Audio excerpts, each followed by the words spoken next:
মুশফিকদের বিরুদ্ধে বরিশাল বুলসের ফ্র্যাঞ্চাইজির অভিযোগ প্রমাণিত না হলে ব্যবস্থা নেবে বিসিবি। সংবাদ সম্মেলনে অশ্রুসিক্ত বাংলাদেশ টেস্ট অধিনায়ক। গোড়ালির ইনজুরিতে পড়ে অনুশীলনে যোগ দিতে পারেননি সাকিব। 3 ফরম্যাটের ক্রিকেটে জাতীয় দলে নিয়মিত হতে চান টাইগার স্পিনার তাইজুল।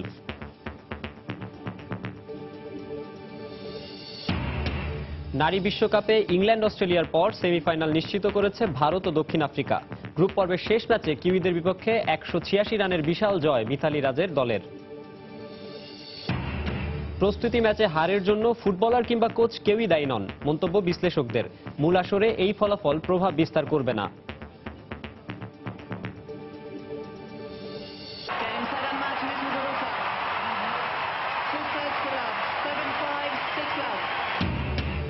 এবং উইম্বলডনে নারী এককে ভেনাসকে হতাশায় ডুবিয়ে শিরোপা মুগুরুজার। পুরুষ এককের ফাইনালে ফেদেরারের প্রতিপক্ষ সিলিচ।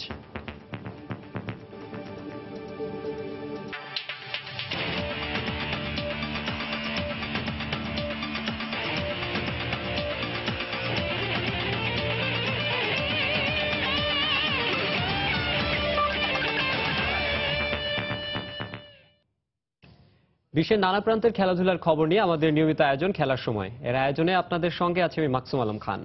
শুরুতেই দেশের ক্রিকেটের খবর। বাংলাদেশ জাতীয় ক্রিকেট দলের টেস্ট অধিনায়ক মুশফিকুর রহিমকে নিয়ে বিপিএল ফ্র্যাঞ্চাইজি বরিশাল বুলসের অন্যতম স্বত্বাধিকারী এবং বিসিবি পরিচালক এম এ আউয়াল বুলু গণমাধ্যমে আপত্তিকর মন্তব্য করায় ক্ষুব্ধ বিসিবি। অভিযোগ প্রমাণ করতে না পারলে তার বিরুদ্ধে ব্যবস্থাও নেবে বোর্ড। মিরপুরের সংবাদ সম্মেলনে বিসিবি পরিচালক ইসমাইল হায়দার মল্লিক জানিয়েছেন, এম এ আউয়াল বুলুকে কারণ দর্শাতে বলা হয়েছে। এদিকে এমন অভিযোগে বিস্মিত মুশফিকুর রহিম সংবাদ সম্মেলনে কান্নায় ভেঙে পড়েন। লাস্ট ইয়ারে চিঠি দিয়েছিলাম ইনডিসিপ্লিন এবং কিছু ফ্র্যাঞ্চাইজি ব্যাট কমান্ড করার জন্য। যদি এই ধরনের হয়, লাস্ট ইয়ারের আগের বছর যখন সিলেটে ছিল সেম সিচুয়েশন হয়েছে, এবারও আমাদের বরিশাল বলছে আসার পরে সেম। ক্যাপ্টেন সব প্লেয়ার সাথে বসে একটা উৎসাহ দিবে এবং তাদের সাথে বসে টিম প্ল্যানটা বলবে। ভালো প্লেয়ার, কিন্তু কথা হলো না, he is not a good captain. BCB পরিচালক ও বরিশাল বুলসের অন্যতম স্বত্বাধিকারী গণমাধ্যমে জাতীয় দলের টেস্ট অধিনায়ককে নিয়ে এমন মন্তব্যে ক্ষুব্ধ হয়ে বোর্ডের শরণাপন্ন হন মুশফিকুর রহিম। বোর্ড পরিচালক ইসমাইল হায়দার মল্লিককে নিয়ে সাংবাদিকদের সামনে আসেন মুশফিক। তার সম্পর্কে করা অভিযোগ নিয়ে কথা বলতে গিয়ে কান্না ধরে রাখতে পারেননি টাইগারদের টেস্ট অধিনায়ক। এরপর মাঝপথেই সংবাদ সম্মেলন স্থল ত্যাগ করেন তিনি। ডিসিপ্লিন বা আমার কোনো দায়িত্ব জ্ঞান বোর্ড নেই, বা আমি প্লেয়ারদেরকে মোটিভেট করতে পারি না, বা আমি টিম মিটিং এ কথা বলি না। মনে করি যে তিনি যে ভাষ্যগুলো দিয়েছেন এটা আসলেই খুবই খারাপ লেগেছে, এবং এই জন্যই আমি বললাম যে আমাদের শ্রদ্ধেয় যা বড় ভাই আছেন, আমাদের গার্জিয়ান, ওনাদের কাছে আসলে ব্যাপারটা এই জন্য জানিয়েছি। একটা দেশকে আপনি এতদিন সার্ভিস দিচ্ছেন, এতটুকু রেসপেক্ট। ব্যাপারটি নিয়ে বিচলিত ক্রিকেট বোর্ড। বিসিবির দায়িত্বশীল পদে থেকে গণমাধ্যমে এমন মন্তব্য করার কারণ এবং তার সঠিক উত্তর না দিতে পারলে তার বিরুদ্ধে ব্যবস্থা নেওয়ার আশ্বাস দিলেন বিসিবির এই পরিচালক। সে টেস্টের ক্যাপ্টেন, তার সম্পর্কে বলা হয়েছে ইনডিসিপ্লিন। সো ইনডিসিপ্লিন যদি হতো তাহলে সেই ইনডিসিপ্লিনের প্রমাণ স্বরূপ আমাদেরকে চিঠি দিতে হবে সে কি ইনডিসিপ্লিন করেছে। আর ভালো ক্যাপ্টেন না হলে বাংলাদেশ ক্রিকেট বোর্ড কি তাকে এতদিন ক্যাপ্টেন রাখতো? ক্রিকেট নিয়ে তো সবাই আলোচনা করে, সবার মত দিতে পারে, বাট একটা ফ্র্যাঞ্চাইজি ওনার এইভাবে কোনো কথা বলতে পারে না। অবশ্যই এটা ফ্র্যাঞ্চাইজির বিরুদ্ধে একটা বিরাট অ্যাকশন হবে। অ্যাকশন বলতে গেলে ধরেন ফিনান্সিয়াল হোক বা পার্সোনালি হোক, যেটাই হোক, এটা একটা হবে। এ বিষয়ে এম এ আউয়াল বুলুর মন্তব্য জানতে তার সাথে যোগাযোগ করেও কোনো সাড়া পাওয়া যায়নি। রিজন বিন ফারুক। এখন ধরেন তারেক হাসান শিমুল, সময় সংবাদ, ঢাকা। দেখি ইনজুরিতে বিশ্বসেরা অলরাউন্ডার সাকিব আল হাসান, তবে গুরুতর কিছু নয়। নিজ বাড়িতে বা পায়ের গোড়ালিতে ব্যথা পেয়েছেন সাকিব, তাই আজ ফিটনেস অনুশীলন করতে পারেননি তিনি। বিসিবি জানিয়েছে সাকিবের ইনজুরির বড় ধরনের কিছু নয়। আগামী 48 ঘন্টা পর্যবেক্ষণে রাখার পর সিদ্ধান্ত নেওয়া হবে কবে থেকে আবারও অনুশীলনে নামতে পারবেন তিনি। অস্ট্রেলিয়া সিরিজ সামনে রেখে নিয়মিত ফিটনেস ক্যাম্পে অন্য সব ক্রিকেটাররা অনুশীলন করলেও সাকিব আজ বিশ্রাম নিয়েছেন। বা পায়ের গোড়ালিতে কিছুটা ব্যথা অনুভব করছেন বলেও জানা গেছে। আগস্ট সেপ্টেম্বরে অস্ট্রেলিয়ার বিপক্ষে 2 ম্যাচের টেস্ট সিরিজ খেলবে বাংলাদেশ ক্রিকেট দল।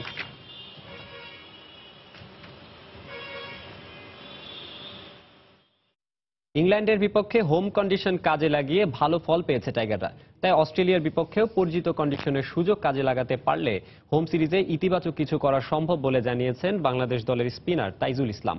মিরপুরে ফিটনেস অনুশীলনের পর তিনি আরো জানান, সাদা পোশাকে নয়, ক্রিকেটের 3 ফরম্যাটে নিয়মিত হতে চান, বোলিংয়ের পাশাপাশি ব্যাট হাতেও অবদান রাখতে চান দলের জন্য। ক্রিকেট অস্ট্রেলিয়া এবং অস্ট্রেলিয়া ক্রিকেটার অ্যাসোসিয়েশনের মধ্যে চলমান দ্বন্দ্বে কিছুটা বরফ গলতে শুরু করেছে। গেল কদিনের আলোচনার আগ্রহ বলছে শীঘ্রই সমাধান হতে যাচ্ছে দুপক্ষের বিরোধ, যদিও সেই বিষয়ে না ভেবে ঘুরে ফিরে টাইগারদের ফিটনেস ক্যাম্প সহ সবকিছুতে অস্ট্রেলিয়ার বিপক্ষে টেস্ট সিরিজ নিয়েই ভাবনা। 10 জুলাই থেকে ক্যাম্প শুরু হলেও ইংল্যান্ডে কাউন্টি ক্রিকেট খেলতে যাওয়ায় ছিলেন না তামিম। এসেক্সের সব ঝামেলা পেছনে রেখে ক্যাম্পে যোগ দিয়েছেন এই টাইগার ওপেনার। মনে প্রাণে একটাই ভাবনা, অজিদের বিপক্ষে ভালো কিছু উপহার দেয়া। কন্ডিশন জানা বলেই তাইজুল আত্মবিশ্বাসী ভালো কিছু করার। আমাদের স্পিনাররা এখন অনেক ভালো করতেছে, আর দেশের কন্ডিশন তো আমাদের দেশের কন্ডিশন তো আপনারা সবাই জানেন কেমন। তা আমরা যাবো যে দেশের জন্য যেটা ভালো হবে সেই কন্ডিশনটাই আর কি রাখার জন্য। লম্বা সময় হয়ে গেল জাতীয় দলে, কিন্তু এখনো 3 ফরম্যাটে নিয়মিত হতে পারেননি এই স্পিনার। যদিও শুরুর দিকে ব্যাট হাতেও অবদান রেখেছেন দলের জন্য। জাতীয় দলে নিয়মিত মুখ হয়ে উঠতে এবার বোলিং এর পাশাপাশি ব্যাট হাতেও আস্থার প্রতীক হতে চান তিনি। সবসময় চাবো যে একটা ভালো কিছু করার জন্য, যে আমার টিমের জন্য কাজে লাগবে এবং আমি যেন একটা ভালো ফোকাসে আসতে পারি, যেন ইনিংসে হয়তো বা 5টা-6টা উইকেট নিতে পারি, সেজন্য অবশ্যই চেষ্টা করব। ব্যাট করার সুযোগ পেলে অবশ্যই একটা ভালো কিছু করার চেষ্টা আছে এবং আমি ব্যাটিং নিয়ে কাজও করতেছি। তো আসলে ব্যাটিংটা আসলে অনেক দিন ধরে আসলে চর্চা নাই, তো তারপরেও আমি এখন চেষ্টা করতেছি। সামনের সময়গুলোতে ফিট থাকতে এই ক্যাম্প ভালো কাজে দিবে বলেও মনে করছেন তিনি। তারেক হাসান শিমুল, সময় সংবাদ, ঢাকা। কলম্বো টেস্টের খবর। ওয়ানডের পর টেস্টেও দারুণ খেলছে জিম্বাবুয়ে। প্রথম ইনিংসে লিড নেয়ার পথে তারা। সিরিজের একমাত্র টেস্টের দ্বিতীয় দিন শেষে 63 রানে পিছিয়ে আছে স্বাগতিক শ্রীলঙ্কা। দিন শেষে তাদের সংগ্রহ 7 উইকেটে 293 রান। এর আগে সফরকারী জিম্বাবুয়ে করে 356 রান। আগের দিনের 8 উইকেটে 344 রান নিয়ে খেলতে নেমে 356 রানে থামে জিম্বাবুয়ের প্রথম ইনিংস। ক্রেইগ আরভিন ক্যারিয়ার সেরা 160 রান করেন। জবাবে প্রথম ইনিংসে ব্যাট করতে নেমে দারুণ শুরু লঙ্কানদের। ওপেনিং জুটিতে ওঠে 84 রান। ব্যক্তিগত 25 রানে করুণারত্নে আউট হবার পর থারাঙ্গার ব্যাটে বড় সংগ্রহের আভাস পাচ্ছিল স্বাগতিকরা, কিন্তু থারাঙ্গা 71 রানে আউটের পর তেমন প্রতিরোধ করতে পারেনি শ্রীলঙ্কা। অধিনায়ক চান্ডিমাল করেন 55 ও ম্যাথিউস করেছেন 41 রান। দিন শেষে গুণারত্নে 24 ও হেরাত 5 রানে অপরাজিত আছেন। জিম্বাবুয়ের অধিনায়ক ক্রেমার নিয়েছেন 3টি উইকেট।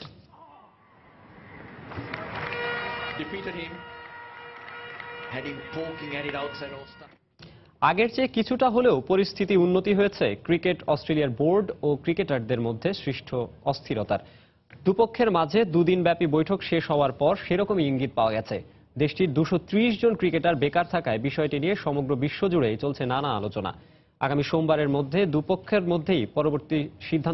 সিদ্ধান্তে পরবর্তী খবর জানা যাবে। এর সম্ভাব্য সময়সূচির কথা জানিয়েছে অস্ট্রেলিয়ান গণমাধ্যমগুলো। ক্রিকেট অস্ট্রেলিয়ার বোর্ড ও ক্রিকেটারদের দ্বন্দ্ব একটা সময় পৌঁছে গিয়েছিল চরমে। গেল 2-3 দিনে সেই প্রেক্ষাপটের কিছুটা হলেও পরিবর্তন হয়েছে। অস্থিরতার জমাট বাঁধা বরফ গলতে শুরু করেছে। দুপক্ষই এর আগে আলোচনার টেবিল থেকে মুখ ফিরিয়ে নিলেও শেষ পর্যন্ত সেই আলোচনার টেবিলই তাদের এক করতে সক্ষম হয়েছে।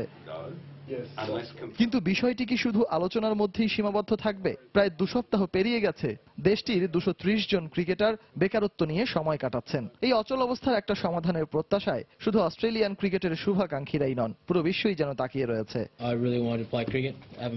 গেল 2 দিন ব্যাপী ক্রিকেট অস্ট্রেলিয়া সিএ এবং দেশটির ক্রিকেটারদের সংগঠন অস্ট্রেলিয়ান ক্রিকেটার্স অ্যাসোসিয়েশন এসি এর মাঝে বৈঠক শেষে দুপক্ষই শুনিয়েছে প্রত্যাশার বাণী। আগামী মঙ্গলবার আবারও মুখোমুখি বৈঠকে বসতে চান সিএ এর প্রধান নির্বাহী জেমস সাদারল্যান্ড ও এসি এর প্রধান নির্বাহী অ্যালিস্টার নিকলসন। সেখান থেকেই নতুন কোন সিদ্ধান্ত প্রত্যাশা করছে দেশটির ক্রিকেট সংশ্লিষ্টরা। আমরা অস্ট্রেলিয়ার ক্রিকেটের জন্য কাজ করি। যে ঘটনাগুলো ঘটেছে তা পুরোপুরি অনাকাঙ্ক্ষিত। আমি এখনো বলবো ক্রিকেটারদের দেশের কথা বিবেচনা করতে, তাতেই সবার মঙ্গল। আমি বলতে চাচ্ছি কেউ যাতে এই বিষয়টি নিয়ে উপহাস না করতে পারে, সে সুযোগ আমাদের দেয়া উচিত না। প্রায় 2 সপ্তাহ ধরে আমাদের ক্রিকেটাররা বেকার হয়ে বসে আছেন। নতুন কোনো চুক্তির সম্ভাবনা আমরা এখনো দেখছি না। বিষয়টি শুধু আলোচনাতেই আটকে আছে। যাই হোক, প্রাথমিক জটিলতা কেটে যাবার এটাই হয়তো সবচেয়ে ভালো সময়। আমরা একটি ভালো এবং চূড়ান্ত সিদ্ধান্তে পৌঁছাতে চাই। যে আলোচনার প্রক্রিয়া শুরু হয়েছে সেটি চলতে থাকলে আশা করি খুব শীঘ্রই সব জটিলতা কেটে যাবে। যতই আলোচনা চলুক, যতই সমাধানের পথ খুঁজে বেড়ানো হোক না কেন, যে কোনো এক পক্ষকে যে কিছুটা হলেও ছাড় দিতে হবে সেটি এখন সবারই জানা। সজল মিত্র, রিচার্ড, সময় সংবাদ। এবারে আইসিসি নারী বিশ্বকাপের খবর। গুরুত্বপূর্ণ ম্যাচে জয় পেল ভারত। নিউজিল্যান্ডকে 186 রানের বিশাল ব্যবধানে হারিয়ে সেমিফাইনাল নিশ্চিত করেছে টিম ইন্ডিয়া। এদিকে নিয়ম রক্ষার ম্যাচে দক্ষিণ আফ্রিকাকে 59 রানে হারিয়েছে অস্ট্রেলিয়া। এছাড়া ওয়েস্ট ইন্ডিজের বিপক্ষে 92 রানের জয় পেয়েছে ইংল্যান্ড, আর পাকিস্তানকে 15 রানে হারিয়েছে শ্রীলঙ্কা।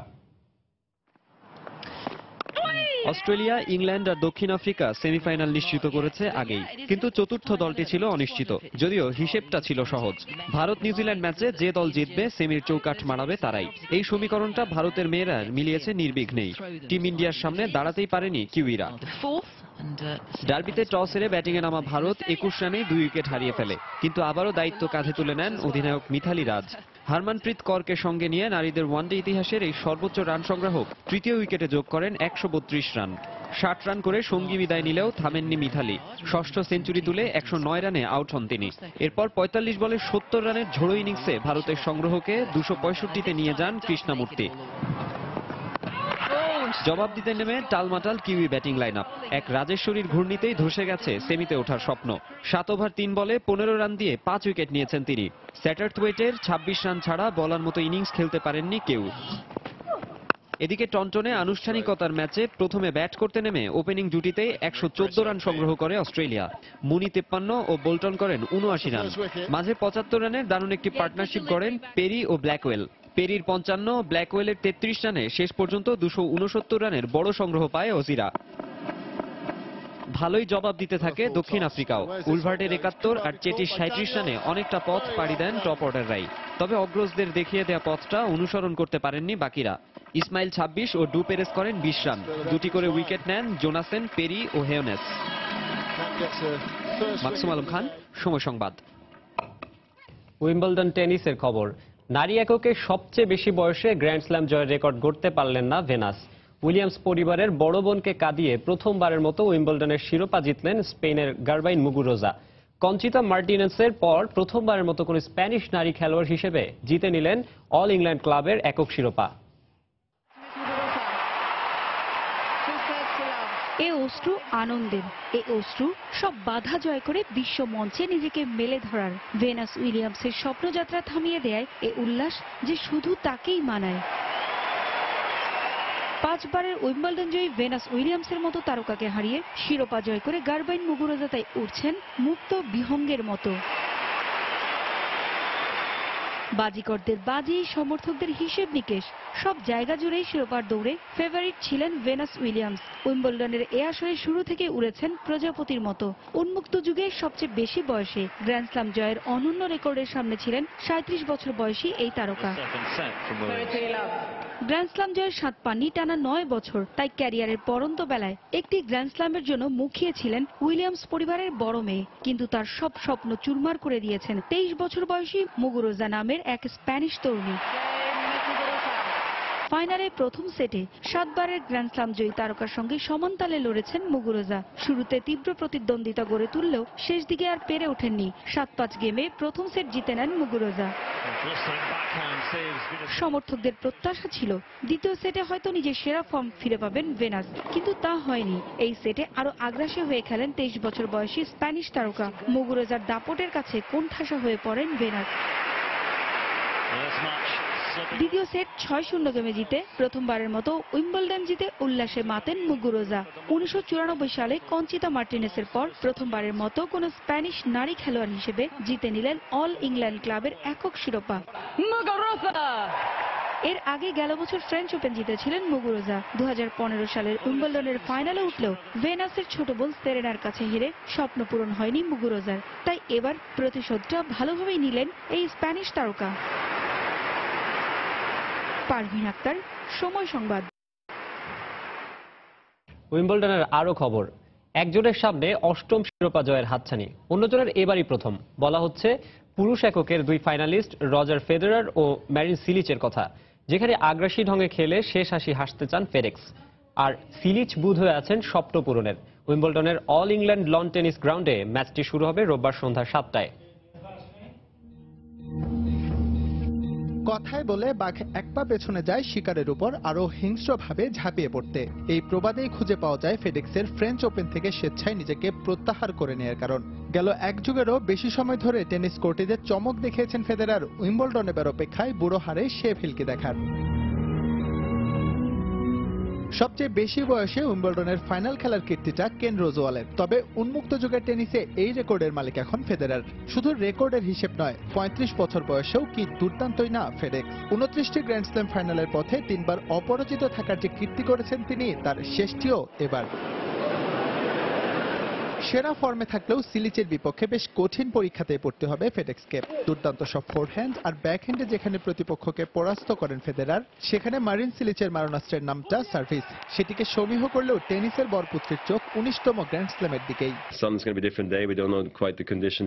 রোববার অন্যরকম একটি দিন হতে চলেছে। আমরা এখনো জানি না ম্যাচটি কেমন হবে, তবে আমি আমার স্বাভাবিক খেলাটা খেলে যেতে চাই, আর সেটা অবশ্যই হবে আক্রমণাত্মক, কারণ মারিনকে সময় দিলে সে বিধ্বংসী হয়ে উঠতে পারে। ম্যাচটি বেশ কঠিন হবে। এবারের উইম্বলডনে এন্ডি মারেকে হারিয়ে সবচেয়ে বড় চমকটা উপহার দিয়েছিলেন স্যাম কুইরি। তবে সেমিফাইনালে ম্যারিন সিলিচের বিপক্ষে আর পেরে ওঠেননি এই মার্কিন। ফাইনালের মঞ্চে যেটাকে বড় অনুপ্রেরণা হিসেবে নিচ্ছেন সিলিচ, তার সঙ্গে প্রথমবারের মতো লন্ডন জয়ের হাতছানি তো আছেই। এটা আমার কাছে স্বপ্ন পূরণের মতো, আর এই স্বপ্ন পূরণে আমি সবকিছু করতে রাজি। 2014 সালে ইউএস ওপেন জয়ের পর আমার ক্যারিয়ার বদলে গিয়েছিল এবং এটা আরো একটি টার্নিং পয়েন্ট। উইম্বলডনের অল ইংল্যান্ড টেনিস কোর্টে শেষ হাসি কে হাসবে তা হয়তো সময় বলে দেবে। তবে এ ম্যাচ জিততে হলে ক্রোয়েশিয়ান তারকাকে যে চোয়ালবদ্ধ লড়াই চালিয়ে যেতে হবে এক কিংবদন্তির বিপক্ষে। ইকবাল, সময় সংবাদ। জানাবো দেশের ফুটবলের খবর। এএফসি কাপের বাছাই পর্বের আগে প্রস্তুতি ম্যাচে নেপাল ও কাতারের বিপক্ষে ম্যাচে হারের জন্য খেলোয়াড় কিংবা কোচ কাউকেই দায়ী করছেন না সাবেক ফুটবলাররা, বরং দেশীয় ফুটবলের বর্তমান দুরবস্থায় এমন ফল অনুমেয়ই বলে মন্তব্য তাদের। এএফসি কাপের বাছাই পর্বে প্রস্তুতি ম্যাচের প্রভাব পড়বে না বলে মন্তব্য সাবেকদের। তবে প্রস্তুতি ম্যাচের ভুল শুধরে নিয়ে টুর্নামেন্টের মূল পর্বে ভালো করবে অনূর্ধ্ব 23 দল, এমন আশাবাদও জানিয়েছেন তারা। দেশের ফুটবলের ক্রান্তি যজ্ঞের প্রতিনিধিত্ব করে যেন চলছে বয়সভিত্তিক ফুটবল দলগুলো। প্রতিবেশী নেপালের মতো দলগুলোর বিপক্ষে জয়তাই আজকাল হয়ে ওঠে অধরা স্বপ্নের মতো। পুরনো খবর, এএফসি অনূর্ধ্ব 23 কাপের বাছাই পর্বের আগে প্রস্তুতি পর্বে নেপাল ও কাতারের বিপক্ষে হেরেছে বাংলাদেশ। তবে এসবের পরও খেলোয়াড়দের দায়ী করছেন না দেশের ফুটবল বিশেষজ্ঞরা, বরং দেশীয় ফুটবলের সার্বিক কাঠামো বিবেচনায় এসবই প্রত্যাশিত বলে মন্তব্য তাদের। আমি মনে করি না এটা হতাশ হওয়ার কিছু আছে, বিকজ আমাদের প্রিপারেশনের ঘাটতি ছিল। তারপর নতুন কোচ, সবকিছু মিলিয়ে টিমটা তৈরি করতে সময় লাগবে। ভুটান থেকে শুরু করে আমাদের সাবকন্টিনেন্টে নেপাল, শ্রীলঙ্কা, পাকিস্তান সবাই কিন্তু বাংলাদেশের চেয়ে অনেক ভালো ফুটবল খেলছে। এই রেজাল্ট আমি বলবো যে না, ঠিক আছে, বাংলাদেশের বর্তমান পরিস্থিতিতে। সম্প্রতি জাতীয় দলের কোচ হিসেবে নিয়োগ পাওয়া অ্যান্ড্রু অর্ডের তত্ত্বাবধানে চলছে অনূর্ধ্ব 23 দলের প্রস্তুতি। গেল 10 বছরে নবম কোচ হিসেবে এদেশে পা রাখা এই অস্ট্রেলীয় কোচকে এখনই অভিযোগের তীরবিদ্ধ করতে চান না সাবেক ফুটবলাররা, বরং এই কোচের হাত ধরে সাফল্য পেতে দীর্ঘমেয়াদে তাকে পর্যবেক্ষণ করা উচিত বলে মনে করেন তারা। রাতারাতি একটি কোচ এসে এই দলটিকে চেঞ্জ করে ফেলবে এবং আমরা জয়ের আশাবাদী হয়ে খেলতে যাব, সেটা আমার মনে হয় যে এই মুহূর্তে চিন্তা না করাটাই ভালো। ফেডারেশন নিশ্চয়ই আস্থা অর্জন করতে পেরেছে বলে ফেডারেশন তাকে নিয়োগ দিয়েছে। এসব প্রস্তুতি ম্যাচকে কেবলই নিরীক্ষণের মাধ্যম ভাবা উচিত বলে মনে করেন বিশ্লেষকরা। ম্যাচগুলোর শিক্ষা হোক টুর্নামেন্টের মূল পর্বে ভালো করার পাথেও, এমনটাই পরামর্শ। কোচ আছে, ম্যানেজার আছে, সবাই মিলে নিশ্চয়ই ফুটবলের তাদের টিম সম্পর্কে ভালো ধারণা দিচ্ছে। আমি শুভকামনা জানাই যাতে ভালো রেজাল্ট করে দেশে ফিরে। প্রস্তুতি ম্যাচটা খেলাই হয় হচ্ছে কোন প্লেয়ারের আন্ডারস্ট্যান্ডিং এর ভুল ছিল, আমাদের কেন আমরা গোল খেলাম। যখন ফাইনাল পর্বে আমরা খেলবো সেইখানে গিয়ে আমরা ভুলগুলিকে কাটিয়ে আমরা নিজেদেরকে ভালো ফুটবলটা উপহার দিতে পারলাম কিনা, সেটা হচ্ছে আমাদের সবচেয়ে বড় প্রাপ্তি আমি মনে করি। অস্তগামী সূর্যালোকের মতোই নিভু নিভু দেশের ফুটবলের উন্নয়নে কার্যকরী ভূমিকা রাখার জন্য সংশ্লিষ্ট সবাইকে এগিয়ে আসার আহ্বান জানান সাবেক ফুটবলাররা। নোমান আব্দুল্লাহ, সময় সংবাদ, ঢাকা। খেলার সময় আরো থাকছে। সুইজারল্যান্ডে শেষ হয়েছে 5 দিন ব্যাপী রোয়িং বিশ্বকাপ। জার্মানির আধিপত্য ভেঙে শিরোপা গ্রেট ব্রিটেনের। দাবা প্রসঙ্গ, বাবা বাংলাদেশি, মা চাইনিজ, কিন্তু সন্তানরা আয়ারল্যান্ডের নাগরিক। এমনই এক পরিবারকে পাওয়া গেল আন্তর্জাতিক রেটিং দাবা প্রতিযোগিতার দ্বিতীয় আসরে। যেখানে অংশ নিয়েছেন মাহফুজুল হকের দুই সন্তান মুস্তাকিম ও মুক্তারিম। এই আসরকে ঘিরে অনেক স্বপ্ন তাদের চোখে। জানালেন সুযোগ পেলে খেলতে চান বাংলাদেশের হয়ে। নিজের সৈন্য সামন্ত হাতি ঘোড়া সাজিয়ে প্রতিপক্ষের রক্ষণদুর্গ ভাঙতে প্রস্তুত প্রায় 300 দাবারু। কিস্তি আর গজকে নিয়ে সবাই যখন সাজাচ্ছেন নিজ নিজ পরিকল্পনা, তখন জটলার মধ্যে এক কিশোরকে দেখা গেল কিছুটা উদ্ভ্রান্তের মতো ছোটাছুটি করতে। আলাপে জানা গেল তিনি মোস্তাকিমুল হক, বাংলাদেশি বংশোদ্ভূত আইরিশ নাগরিক। শনিবার থেকে ঢাকায় শুরু হয়েছে আন্তর্জাতিক রেটিং দাবা প্রতিযোগিতার দ্বিতীয় আসর। 5 বিদেশির সঙ্গে যেখানে অংশ নিচ্ছেন মুস্তাকিম। শুধু তিনিই নন, টুর্নামেন্ট খেলছেন তার ছোট ভাই মুক্তারিমও। আর আসরে অংশ নিতে সুদূর আয়ারল্যান্ড থেকে দুই সন্তানকে নিয়ে উড়ে এসেছেন বাবা মাহফুজুল হক। গত 6 মাস ধরে আমি আসলে ফেসবুকে দেখতেছি দাবা প্লেয়ারদের কর্মসূচি বা দাবা ফেডারেশনের, তো তখন শামীম ভাই এবারে অনেকজনের সাথে যোগাযোগ করলাম, বলে যে আসেন একটা টুর্নামেন্ট হয়ে যাবে, যে এখানে 3 মাস থাকতে বলে খুব ভালো একটা তারা দাবায় উন্নতি করতে পারতো, কিন্তু আনফরচুনেটলি আমাকে আবার চলে যেতে হবে 4 সপ্তাহ পরে। 4 বছরের ক্যারিয়ারে 1900 রেটিং পয়েন্ট সংগ্রহ করেছেন মুস্তাকিম, আর মুক্তারিমের সংগ্রহ 1797 রেটিং পয়েন্ট। তাই তো সুযোগ পেলে বাংলাদেশের হয়ে বোট মাতাতে চান কিনা, এমন প্রশ্নে দুই ভাইয়ের কাছ থেকে মিলল ভিন্ন উত্তর। দেখুন, ফুটবল ক্রিকেটের মতো বিশ্বে কিন্তু দাবা খেলাটা অতটা জনপ্রিয় নয়, আর আয়ারল্যান্ডে তো মোটেই না। তাই তো এমন একটা দেশে এটাকে পেশা হিসেবে নেওয়াটা অনেক কঠিন হবে আমার জন্য। তবে এটা সত্যি, আমি খেলাটাকে দারুণ উপভোগ করি। আয়ারল্যান্ডের তুলনায় এখানে দাবা খেলার সুযোগ সুবিধা কম, তবে খেলোয়াড়দের সংখ্যাটা অনেক বেশি। আমি সবসময় বাংলাদেশের হয়ে খেলতে চাই। তবে একটা বিষয়ে কিন্তু দুইজনের কণ্ঠে একই সুর, মাত্র কয়েকদিনেই তারা বড্ড ভালোবেসে ফেলেছেন প্রিয় বাংলাদেশকে। তাই তো সুযোগ পেলে বারবারই আসতে চান লাল সবুজের এই দেশে। মাহবুব রিমন, সময় সংবাদ, ঢাকা। হকির খবর। এশিয়া কাপের আগে প্রস্তুতি ম্যাচ খেলতে প্রথমবারের মতো চীন সফরে যাচ্ছে বাংলাদেশ হকি দল। তবে চীনের জাতীয় দল নয়, খেলা হবে প্রাদেশিক দলের সঙ্গে। এছাড়া প্রস্তুতি ম্যাচের জন্য কথা হচ্ছে ভারত ও মালয়েশিয়ার সঙ্গেও, এমনটাই জানিয়েছেন বাংলাদেশ হকি ফেডারেশনের সাধারণ সম্পাদক আব্দুল সাদেক। আমাদের অল্টারনেটিভ 3টা ছিল, চায়না, ইন্ডিয়া, মালয়েশিয়া। এর মধ্যে একটা ভালো খবর হলো যে আমরা চায়না থেকে ইনভিটেশন পেয়েছি একটা। আমাদের সাথে সময় আছে মাত্র 15 দিন। তারা 1 অগাস্ট থেকে শুরু করে 18 অগাস্ট পর্যন্ত একটা প্ল্যান দিয়েছে। আজকে এই জন্য উই হ্যাভ ডিসকাস, প্রেসিডেন্ট সাহেবের সাথে আমার আলাপ হয়েছে। বলছে ঠিক আছে, টিম নিয়ে যান, ভালো হবে, প্র্যাকটিস ম্যাচেস খুব বেশি দরকার। মানিকগঞ্জে ডাক্তার জীবন স্মৃতি ভেটারান্স গোল্ড কাপ ফুটবল টুর্নামেন্টের ফাইনাল খেলা অনুষ্ঠিত হয়েছে। শনিবার বিকালে মিরাজ তপন স্টেডিয়ামে খেলা ক্রীড়া সংস্থা ও জেলা ফুটবল অ্যাসোসিয়েশনের উদ্যোগে ফাইনাল খেলা অনুষ্ঠিত হয়। খেলায় ঢাকা সোনালী অতীত ক্লাব 4-0 গোলে মানিকগঞ্জ সোনালী অতীত ক্লাবকে হারিয়ে চ্যাম্পিয়ন হয়। নকআউট পদ্ধতির এ খেলায় ভারতের পশ্চিম বাংলা কল্যাণ টাউন ক্লাব সহ 8টি দল অংশগ্রহণ করে। এই আসরের ফাইনাল দেখতে মাঠে এদিন প্রায় 15,000 দর্শকের সমাগম ঘটে। ম্যাচের আগে অতিথি ও দর্শকদের জন্য মনোমুগ্ধকর ডিসপ্লের ব্যবস্থা করেন আয়োজকরা।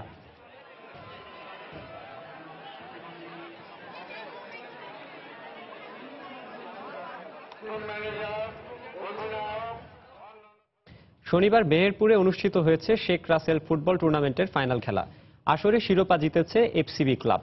স্থানীয় জেলা ফুটবল অ্যাসোসিয়েশনের উদ্যোগে আয়োজিত এই টুর্নামেন্টের ফাইনাল ম্যাচে চিতলা একাদশকে টাইব্রেকে 4-3 গোলে হারায় এফসিবি ক্লাব। ম্যাচে নির্ধারিত সময়ের খেলা গোলশূন্য অবস্থায় অমীমাংসিত ছিল। আসরে 15টি দল অংশগ্রহণ করে। এলাকার গণ্যমান্য ব্যক্তি ও স্থানীয় প্রশাসনের ব্যক্তিবর্গ এ সময় উপস্থিত ছিলেন।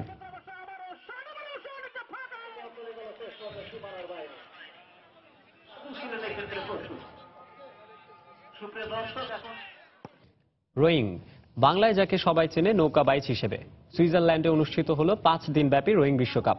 পদক জয়ের সংখ্যায় জার্মানির আধিপত্য ভেঙে সবচেয়ে বেশি 8টি স্বর্ণ জিতে 21তম এই বিশ্ব আসরে দলগতভাবে চ্যাম্পিয়ন হয়েছে গ্রেট ব্রিটেন। এটি তাদের 7ম শিরোপা। আসরে অংশগ্রহণ করতে পেরে উচ্ছ্বসিত পদকজয়ীরা। রোয়িং বা নৌকা বাইচের বিশ্বকাপ, যা কিনা এবার বসেছিল সুইজারল্যান্ডের 2 শহর রোসসি ও লুক্রেনেতে। ছবির মতো সুন্দর এই 2 ভেন্যুতে রোয়িং প্রতিযোগীদের যেন মিলন মেলাই ঘটেছিল। বিশ্বের সেরা 13টি দেশের প্রতিযোগীদের অংশগ্রহণে অনুষ্ঠিত হয়েছে রোয়িং বিশ্বকাপের 21তম আসর। 8টি স্বর্ণ জিতে দলগতভাবে আসরের চ্যাম্পিয়ন হয়েছে গ্রেট ব্রিটেন। এছাড়া নিউজিল্যান্ড, স্বাগতিক সুইজারল্যান্ড এবং লিথুনিয়ার মতো মাঝারি শক্তির দলগুলো পদক জয়ের সংখ্যায় নিজেদের শক্তির জানান দিয়েছে। পুরুষদের সিঙ্গেল ট্র্যাকে স্বর্ণ জিতেছেন 27 বছর বয়সী নিউজিল্যান্ডের যেখানে তিনি সময় নিয়েছেন 49.08 সেকেন্ড। অন্যদিকে নারীদের সিঙ্গেলসে সুইজারল্যান্ডের জেইনেন গিমলিন শিরোপা জিতেছেন। আমি ভাবতে পারিনি এতটা সাফল্য পাবো। ভালো লাগছে স্বর্ণ জিততে পেরে। আসলে সাফল্যটা অনেক বড় হওয়ায় সবকিছুই অবিশ্বাস্য মনে হচ্ছে। আমি অনেক আনন্দিত। এই প্রতিযোগিতা আমার জন্য অনেক কঠিন ছিল। যে চ্যালেঞ্জে আমি জয়ী হয়েছি, আসলে নিজের আত্মবিশ্বাসটাই বেড়ে গেল।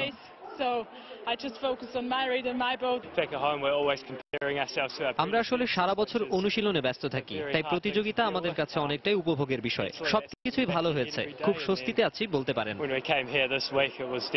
এছাড়া নারীদের 8 জনের দলগত ইভেন্টে রোমানিয়া, পুরুষদের 8 জনের দলগত ইভেন্টে জার্মানি এবং পুরুষদের দলগত ইভেন্টের দ্বৈত প্রতিযোগিতায় শিরোপা জিতেছে নিউজিল্যান্ড। পুরো আসরে ক্রোয়েশিয়া, লিথুয়ানিয়া, পোল্যান্ড ও অস্ট্রেলিয়াও একটি করে স্বর্ণ জিতেছে। সজল মিত্র, রিচার্ড, সময় সংবাদ। পর্তুগিজ রাইট ব্যাক নেলসন সেমেদোর সঙ্গে এবার আনুষ্ঠানিক চুক্তি সম্পন্ন করল বার্সেলোনা। গতকাল এই ফুটবলের সঙ্গে চুক্তির আনুষ্ঠানিকতা সম্পন্ন করে কাতালানরা। সেমেদোকে দলে ভেড়াতে বার্সেলোনাকে গুনতে হয়েছিল 30 মিলিয়ন ইউরো। গেল মৌসুমটা বেনফিকার হয়ে দারুণ কাটিয়েছেন এই পর্তুগিজ। লিগ ও বিভিন্ন প্রতিযোগিতা মিলিয়ে খেলেছেন 46টি ম্যাচ। বেনফিকার ডাবলস জয়ে গুরুত্বপূর্ণ ভূমিকা ছিল এই ডিফেন্ডারের। এদিকে দানি আলভেস বার্সা ছাড়ার পর থেকেই একজন রাইট ব্যাকের খোঁজে ছিল ক্লাবটি। গেল মৌসুমে সার্জিও রবার্তোকে দিয়ে যে অভাব পূরণ করলেও এই পজিশনে আরও ভালো একজনের অপেক্ষায় ছিল কাতালান জায়ান্টরা। সেমেদোকে দিয়ে এবার সেই অভাব ঘুচবে বলে মনে করছে ক্লাব কর্তৃপক্ষ।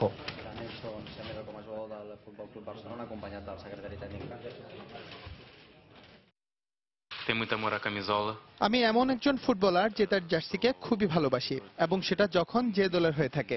আমি কখনোই হারার জন্য খেলি না, একই সঙ্গে জয়ভিন্ন কোনো আপোষও করি না। তোমরা আমার উপর ভরসা রাখতে পারো। আমি এই জার্সির সম্মান রাখবো এবং বার্সেলোনার জন্য সর্বোচ্চটা দিয়েই চেষ্টা করব। উইমেন্স ওপেন গলফ চ্যাম্পিয়নশিপ দেখতে নিজের গলফ কোর্স পরিদর্শন করেছেন মার্কিন যুক্তরাষ্ট্রের প্রেসিডেন্ট ডোনাল্ড ট্রাম্প। গতকাল স্ত্রী মেলানিয়া ট্রাম্পকে নিয়ে এই টুর্নামেন্ট দেখতে যান তিনি। প্রত্যেক বছরই উইমেন্স ওপেন গলফ চ্যাম্পিয়নশিপ দেখতে নিজের গলফ ক্লাবে যান ট্রাম্প। তবে এবার ফ্রান্স সফরে থাকায় অনিশ্চয়তা ছিল তার ভ্রমণ নিয়ে। এদিকে ট্রাম্প কোর্সে আসলেও সেখানে কঠোর নিরাপত্তা ছিল। তবে দূর থেকেই তিনি ভক্তদের উদ্দেশ্যে হাত নেড়ে অভিবাদন জানান। টুর্নামেন্টে ভালো করা গলফাররা বিশেষ বৃত্তি পান ট্রাম্পের এই গলফ কোর্স থেকে, যার অংশ হিসেবে বেশ কিছু নামকরা গলফার উপহার দিয়েছে ডোনাল্ড ট্রাম্পের এই গলফ ক্লাব।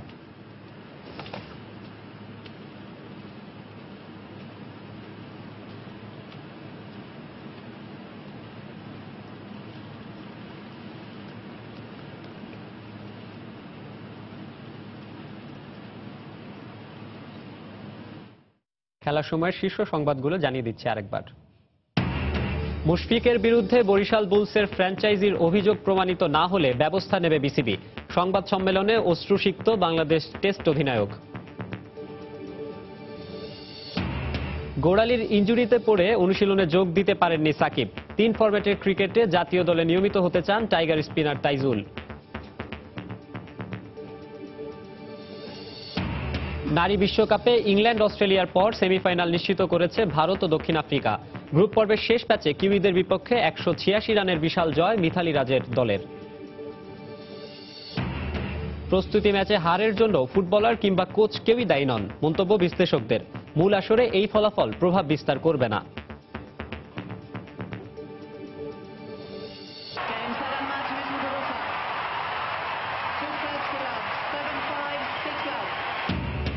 এবং উইম্বলডনে নারী এককে ভেনাসকে হতাশায় ডুবিয়ে শিরোপা মুগুরোজার। পুরুষ এককের ফাইনালে রোববার ফেদেরারের প্রতিপক্ষ সিলিচ।